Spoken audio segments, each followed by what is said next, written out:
नमस्कार दोस्तों, ओम नमः शिवाय। आप सभी का स्वागत है आपके अपने चैनल पर। दोस्तों, आज के वीडियो में हम ज्येष्ठ मास संकष्टी गणेश चतुर्थी व्रत कथा सुनेंगे। साथ ही साथ इस व्रत को किस विधि से करें कि भगवान गणेश हम पर प्रसन्न हो और हमारे सारे विघ्न को हर ले और हमें सौभाग्य की प्राप्ति हो। तो हमारे साथ बोलिए, ओम गणपतये नमः। पार्वती जी ने पूछा कि हे पुत्र, ज्येष्ठ मास की चतुर्थी का किस प्रकार पूजन करना चाहिए? इस महीने के गणेश जी का क्या नाम है? भोजन के रूप में कौन सा पदार्थ ग्रहण करना चाहिए? इसकी विधि का आप संक्षेप में वर्णन कीजिए। गणेश जी ने कहा, हे माता, ज्येष्ठ कृष्ण चतुर्थी सौभाग्य एवं पति प्रदायिनी है। इस दिन आखू यानी कि मूसक रथा नामक गणेश जी की पूजा भक्ति पूर्वक करनी चाहिए। इस दिन घी निर्मित भोज्य पदार्थ अर्थात हलवा, लड्डू, पूरी आदि बनाकर गणेश जी को अर्पित करना चाहिए। ब्राह्मण भोजन के पश्चात स्वयं भोजन करना चाहिए। हे पार्वती माता, इससे संबंधित मैं पूर्वकालीन इतिहास का वर्णन कर रहा हूँ। गणेश पूजन और व्रत की विधि जो पुराण में वर्णित है उसे सुनिए। सतयुग में 100 यज्ञ करने वाले एक पृथु नामक राजा हुए। उनके राज्य अंतर्गत दयादेव नामक एक ब्राह्मण रहते थे। वेदों में निष्णात उनके 4 पुत्र थे।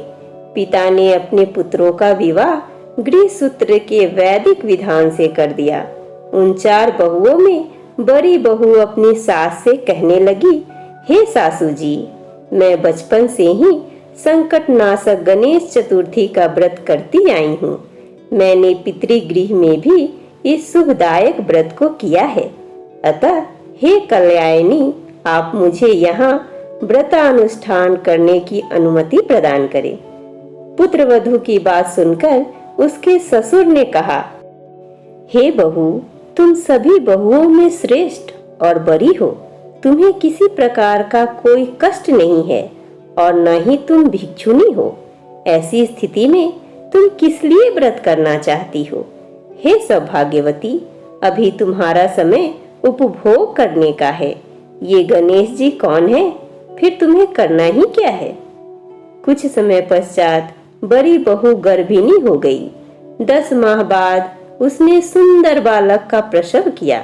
उसकी सास बराबर बहू को व्रत करने का निषेध करने लगी और व्रत छोड़ने के लिए बहू को बाध्य करने लगी। व्रत भंग होने के फलस्वरूप गणेश जी कुछ दिनों में कुपित हो गए और उसके पुत्र के विवाह काल में वर वधू के सुमंगली के समय उसके पुत्र का अपहरण कर लिया। इस अनहोनी घटना से मंडप में खलबली मच गई। सब लोग व्याकुल होकर कहने लगे, लड़का कहाँ गया? किसने अपहरण कर लिया?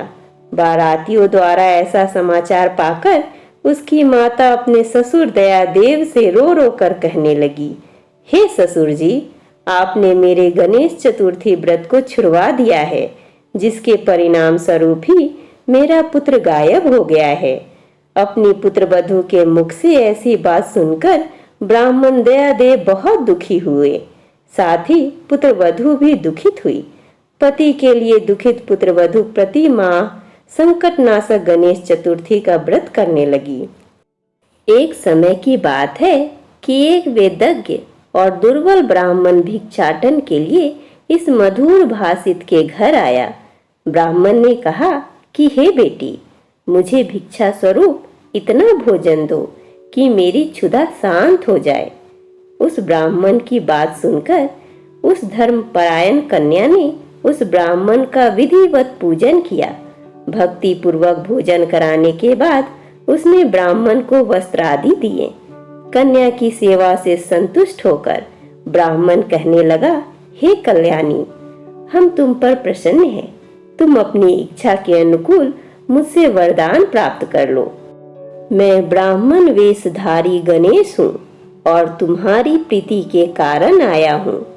ब्राह्मण की बात सुनकर कन्या हाथ जोड़कर निवेदन करने लगी, हे विघ्नेश्वर, यदि आप प्रसन्न हैं तो मुझे मेरे पति के दर्शन करा दीजिए।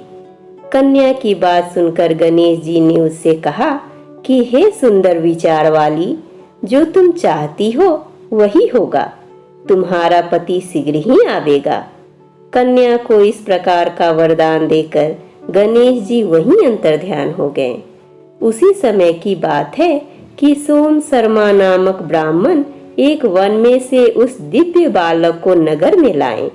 अपने पौत्र को देखकर दयादेव नामक ब्राह्मण बहुत प्रसन्न हुए। बालक की माता के हर्ष की तो सीमा ही न रही, साथ ही संपूर्ण नगरवासी भी प्रमोदित हुए। बालक की माता ने पुत्र को छाती से लगा लिया और कहने लगी कि गणेश जी के प्रसाद से ही मैंने खोए हुए पुत्र को प्राप्त किया है। फिर से मंडप का निर्माण करके विधि पूर्वक वैवाहिक कार्य संपन्न किया। वह भाग्यशाली कन्या अपने पति को पाकर धन्य हो उठी। ज्येष्ठ मास के कृष्ण पक्ष की चतुर्थी मनुष्यों के मनोरथ को पूर्ण करती है। हे देवी, पूर्व कथित रीति से भक्ति पूर्वक जो व्यक्ति इस व्रत एवं पूजन को करेंगे, उनकी संपूर्ण इच्छाएं पूर्ण होगी।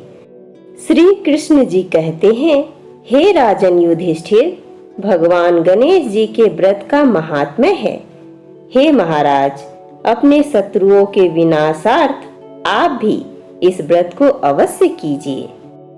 अब चलिए दोस्तों, हम ज्येष्ठ मास गणेश चतुर्थी व्रत पूजन विधि सुनते हैं। ज्येष्ठ महीने के कृष्ण पक्ष चतुर्थी को आखू रथा गणेश जी के स्वरूप की पूजा करने की विधान है। आखू मतलब मूषक होता है। प्रातः काल उठकर स्नान कर गणेश जी के सामने दोनों हाथ जोड़कर मन ही मन इस व्रत का संकल्प कर इस प्रकार कहें, हे एक दंता मूषक रथा गणेश जी, मैं चतुर्थी व्रत को करने का संकल्प करती हूँ। आज मैं पूरे दिन निराहार रहकर आपके स्वरूप का ध्यान करूंगी एवं शाम को अपना पूजन कर चंद्रोदय के बाद चंद्रमा को अर्घ्य देने के पश्चात ही भोजन ग्रहण करूंगी। संकल्प के बाद पूरे दिन गणेश जी के भजन और ध्यान में लगे रहें। शाम को स्नान कर स्वच्छ वस्त्र धारण कर विधि पूर्वक धूप, दीप, अक्षत, चंदन, सिंदूर, नैवेद्य से गणेश जी का पूजन करें। नैवेद्य के रूप में घी में बने हलवा, लड्डू, पूरी इत्यादि का भोग लगाएं। पूजन के बाद चंद्रमा निकलने पर पूजन कर अर्घ्य अर्पित करें। ज्येष्ठ कृष्ण पक्ष चतुर्थी व्रत कथा सुनने अथवा सुनाएं। ब्राह्मणों को अपने सामर्थ्य अनुसार दान दे। उसके बाद प्रसाद को सभी में बांटकर स्वयं भी ग्रहण करें। इस व्रत के करने से सौभाग्य एवं पति की प्राप्ति होती है। इस व्रत के प्रभाव से शत्रुओं का विनाश होता है और सभी प्रकार के मनोरथ सिद्ध होते हैं।